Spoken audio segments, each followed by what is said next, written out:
Well, despite the outlandish rumors continuing to circulate around the Eagles adding a dominant pass rusher while potentially moving on from promising players, we do have some actual news. As there's been an update on the latest Reed Blankenship contract extension status, and it sounds like Howie Roseman is doubling down. So in this video, I'll go over that, talk about what kind of timing we're looking at, and everything else around the Birds' latest news and rumors. But first, let's run it.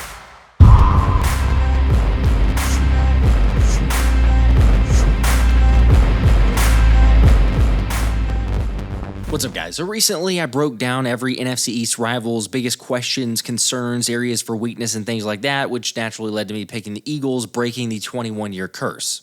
However, it's one thing for me to do that in all the Philly bias, and another thing for Commanders and Cowboys beat writers to do it, yet that's exactly what they did. With Washington reporter John Keim saying he's rolling with the Birds to repeat. After all, how do you bet against a team that dominated Kansas City in the Super Bowl and still have a dynamic offense, a top defense, and some very visible determination to run it back? I just have to say, I underestimated you. I will say, kudos to Keim for not getting lost in the Commanders' hype and also respecting what Philly has going on, which is also what Dallas writer Todd Archer admitted, saying at some point history has to repeat itself, and why not pick the Eagles, who, are coming off one of the greatest seasons in Super Bowl history. By the way, speaking of Super Bowl, congrats again to Lil Jeff 25 for winning the signed Brandon Graham Super Bowl jersey during the latest spin during the live stream. I mean, this thing's pretty legit. Brandon Graham's autograph here, Super Bowl jersey, you see it here with the Super Bowl patch. It's stitched on lettering, pretty legit. So Lil Jeff, I just got to hear from you. I need you to comment back, respond to me, email the pinned comment here, whatever you want to do, just so I can confirm it to you and get it shipped out to you. Also, for everybody else on this video, if we can get 3,000 likes on this one, then I'm going to give away any Eagles jersey of your choice on the next upcoming live stream. Now let me ask you, and feel free to take some time to think about this one, but as the roster is constructed currently, who is the most underrated or most underappreciated player on the team? Personally, while I don't think Nolan Smith is the correct answer there, I do think he is still being slept on by way too many people. Since nearly 40% of voters on a recent poll said they'd want to trade him for TJ Watt and a draft pick. Most of them lost their minds. Look, in case you didn't catch it on a previous video, I'll catch you up on all the reasons why hypothetical there is really, really bad business. However, first, let me just point out that this is a roster built to last and a team built to compete. And everything is in place for the Eagles to enjoy sustained success, not just this year, not just next year, but for years to come. Remember, there's only 8 guys who are 29 years or older on this roster. Plus, not only do we have one of the youngest defenses in the league, but more importantly, we got the right kind of guys under Vic Fangio. I understand how he coaches. I've always been coached like that. I want to be coached hard, and whatever was said in Miami, that's their locker room. Our locker room is completely different, and I believe, in my opinion, and we got guys that like to be coached and like to be held accountable, and obviously that shows on the field. So, we're a young group, but we understand that if we want to win the big things, we gotta be coached hard. Love that clip. By the way, you probably just heard from a future team captain in Reed Blankenship, who, let's not forget, Darius Slay tabbed as the next guy to take his place when it comes to leading the secondary, calling him the, quote, leader of that room. Of course, sure, it's not like Milkcheck is the best player back there. Yet when it comes to underrated players, seriously, is there anyone more underappreciated than the former undrafted free agent?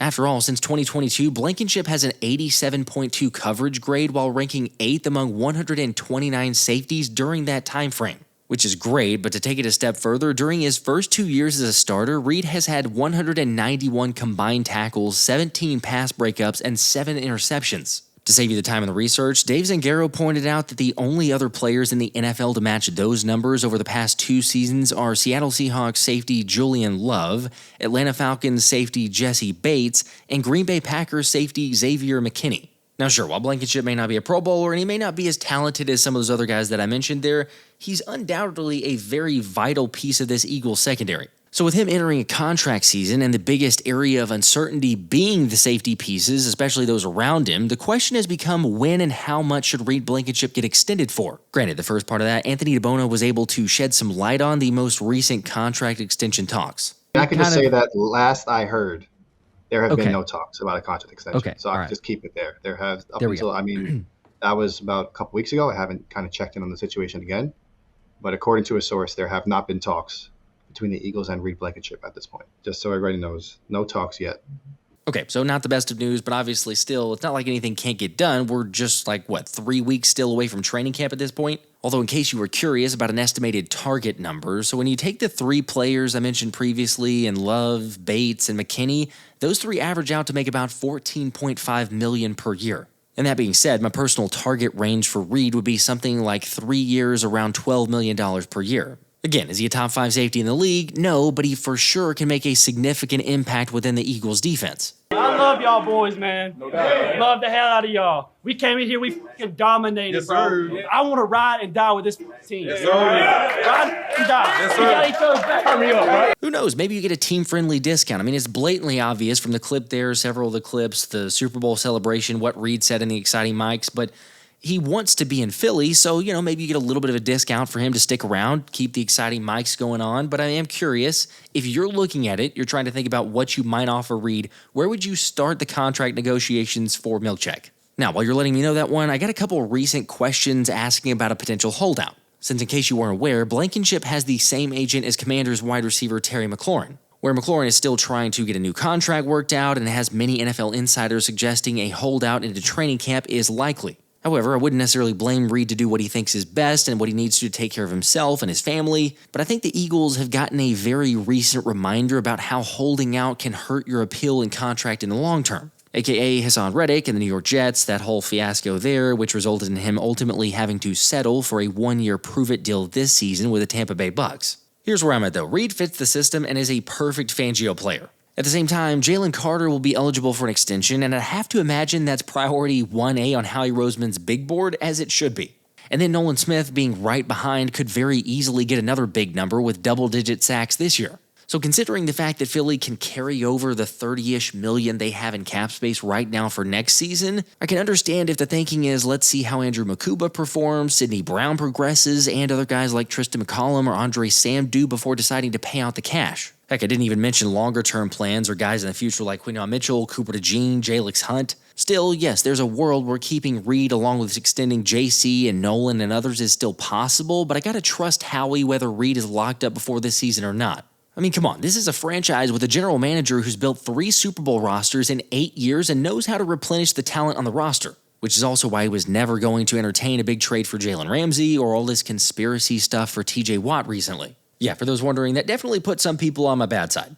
Now I really hate him. Like, it's been a long time debating and arguing the craziness of that type of move. To be fair, I'm probably a little bit biased when it comes to Nolan Smith, but shout out to Anthony DiBona, who had some pretty eye-opening stats that he shared in a recent live stream, along with some more thoughts on the safety position. Well, as a person that pretty much prides myself on tweeting, or especially tweeting, but anything and everything Eagles related, right? There's a reason that I haven't even entertained this idea or this potential trade over the last day or two. Like, I just don't, even though I'm not the Nolan, I mean, I love Nolan Smith, don't get me wrong, but it's not at the same level as your affection for Nolan Smith. But even I think it's like, before I even dive into the stats, to me, it just doesn't make any sense. Because if you're looking at it, just zooming out from like the total franchise perspective, you have a lot of big paydays. There are a lot of, obviously, a ton of the offensive players are paid top of the market deals.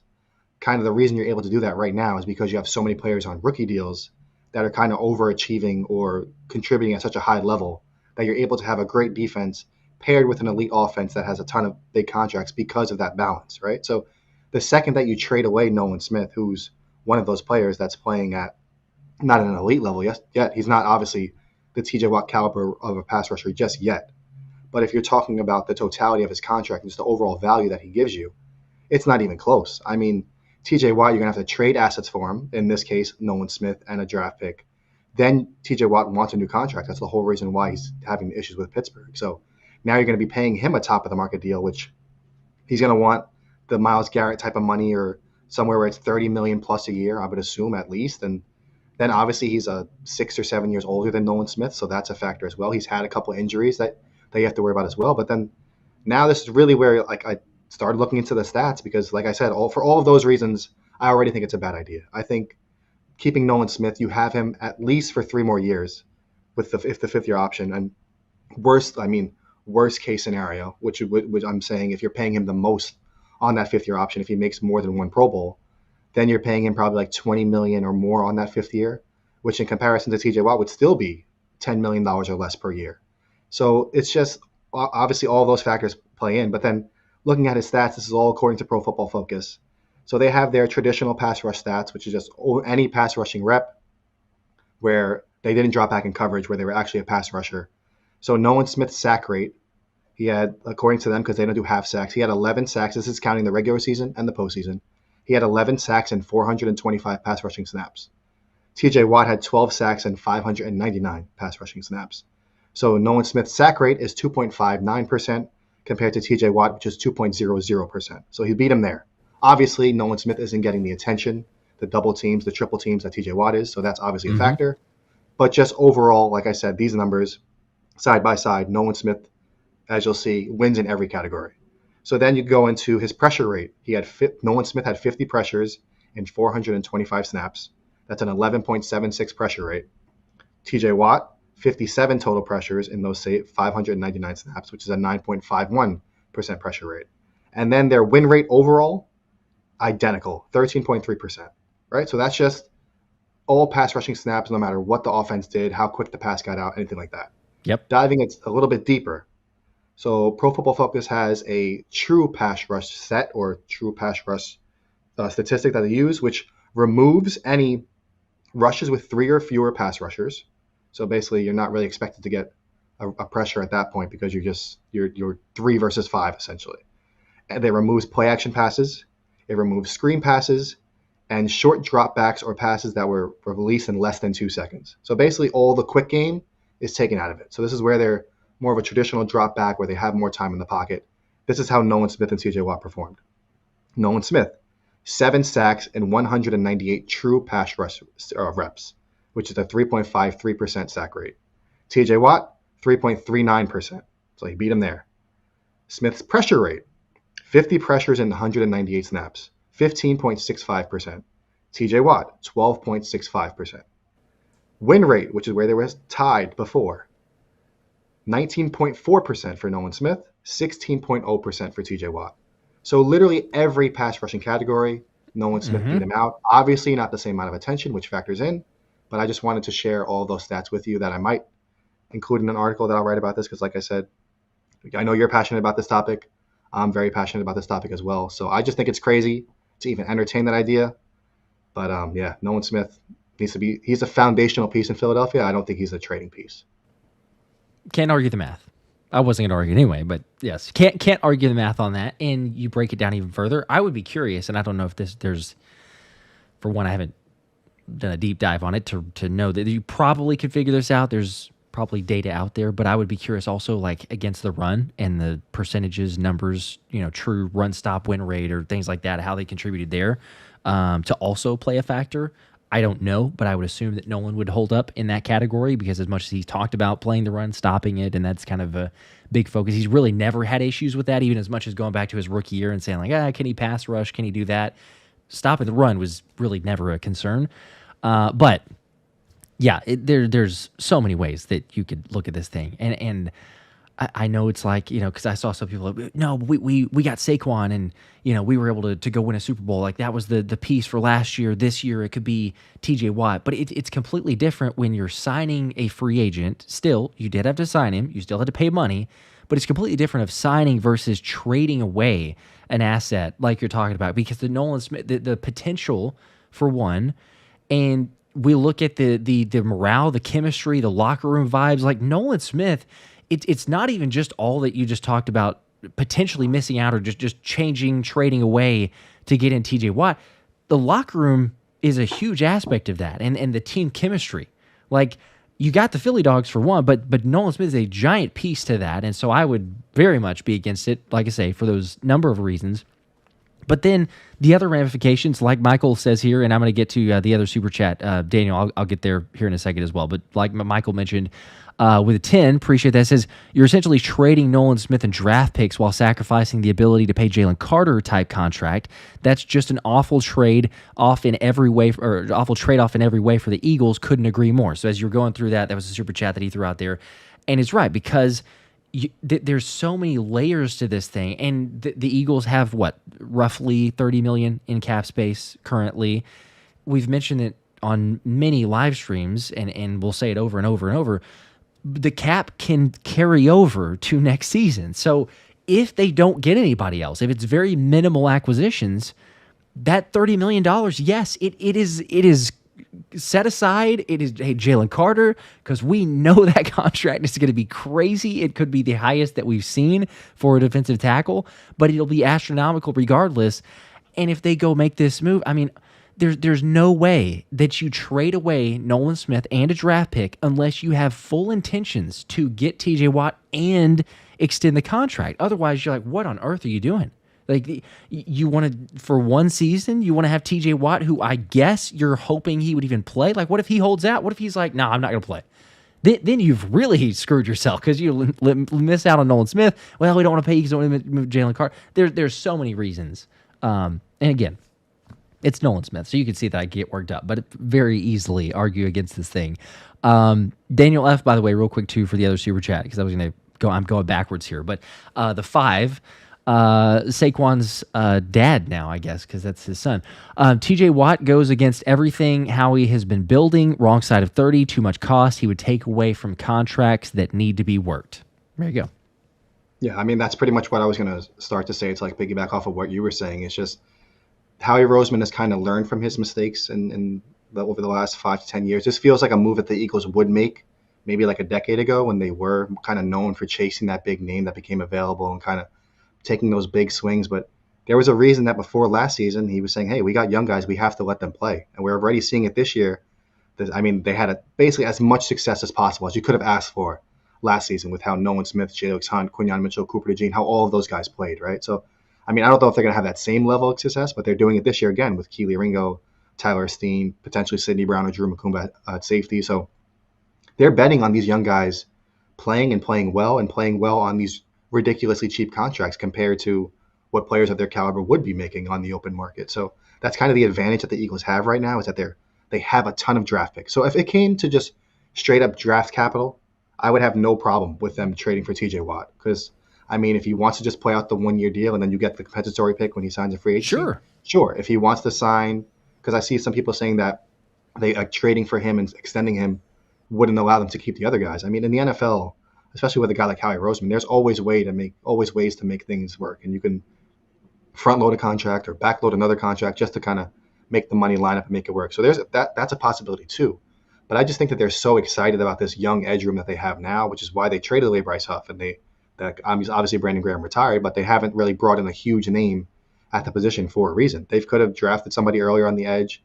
They could have traded for somebody else. They could have signed somebody else, but they kind of went with these lower tier free agents like Azeez Ojulari, Joshua Uche, because they have so much confidence in the development of Nolan Smith and Jalyx Hunt. So I just think, I know TJ Watt's a big name. Everybody sees the big name, all the accolades he has, and they just think, man, him in Philadelphia would be great.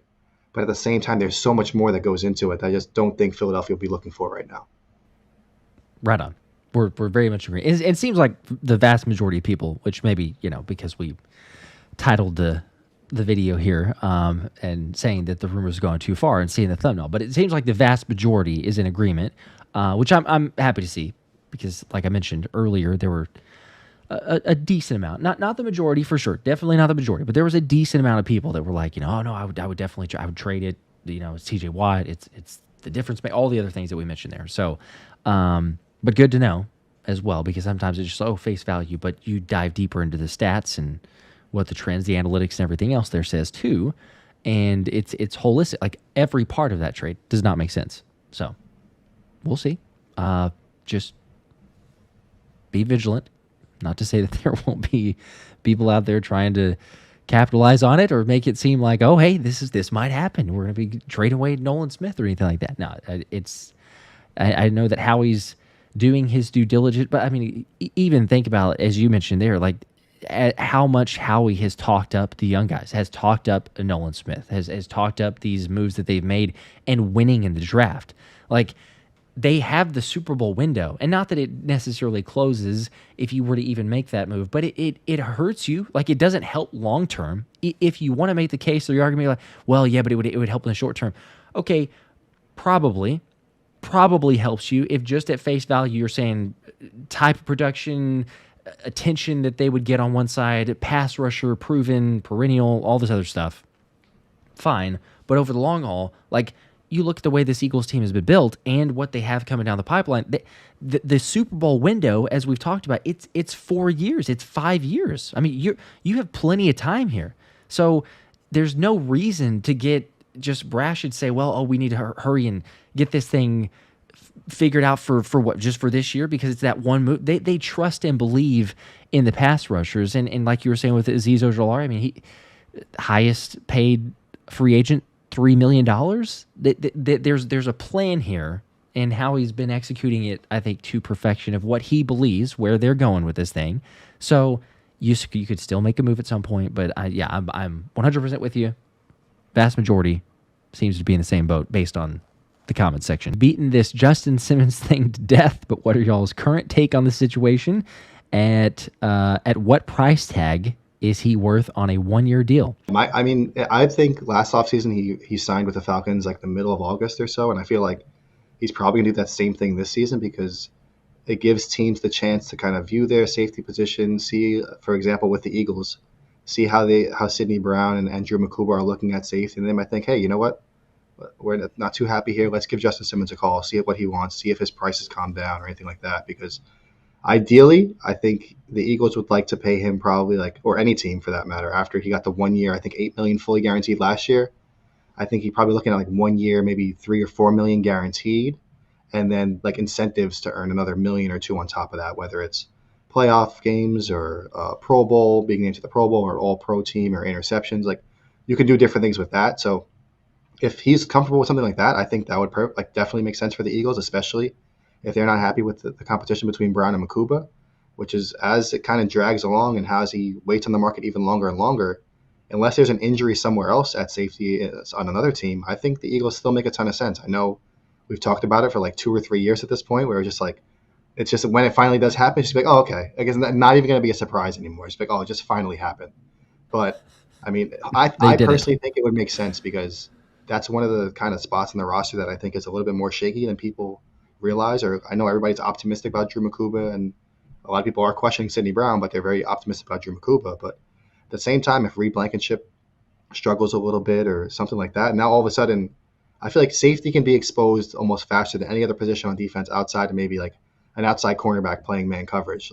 If your safeties are out of position, or they can take advantage of that really quickly. So Justin Simmons would kind of sure that up and give you. I know he doesn't have the same ceiling that he used to have, but his floor might be a little bit higher than guys like Drew Mukuba or Sidney Brown right now. I would agree. Yes, you're right. 'Cause he's got the experience to lean back on, and he's played, as we've talked about, also played with Fangio, Christian Parker. So maybe they make a move. I think it's also why we were referencing Reed Blankenship as one of those players who might have some of the most pressure on him, because, as you said, if he struggles, or if he hopefully, fingers crossed, knock on wood, we say this every time, but hopefully he stays healthy. But if there was an injury, then all of a sudden you could be in a situation where I don't know about that safety spot. What are we doing here? Who's it going to be? I think we remember the time of Marcus Epps and Anthony Harris, right? That was not too long ago. That was not going to be the right answer, which is therefore the reason that C.J. Gardner-Johnson got brought in. So maybe if they look into it even in training camp and say, oh gosh, if Reed gets hurt or Reed can't play for some reason for a little bit, we need a guy. And then all of a sudden, Justin Simmons' agent gets a phone call and it's done. All right, I want to say thanks to the Ant-Man for coming on. Full of incredible knowledge, as you guys all know. But if you want to check out the full link to the article, the details, the breakdown of Nolan Smith, there's a link in the description. You can go check it out. As always, make sure to like, subscribe, comment here on this video. Let me know your thoughts on all of this. I got a really big, exciting thing planned, probably the biggest video that we've done on this channel. I've teased it on some live streams, but just to keep you up to date, let you know, there's a reason, if we don't have as many videos coming out recently, there's a reason, kind of working on something that I hope you guys enjoy, so keep an eye out for that. More player interviews coming as well, so stay tuned for that one. Make sure to turn the notifications on so that you don't miss that one. And you guys have a great, safe 4th. Stay blessed. Careful with the fireworks. Till next time, this has been the Philly Special.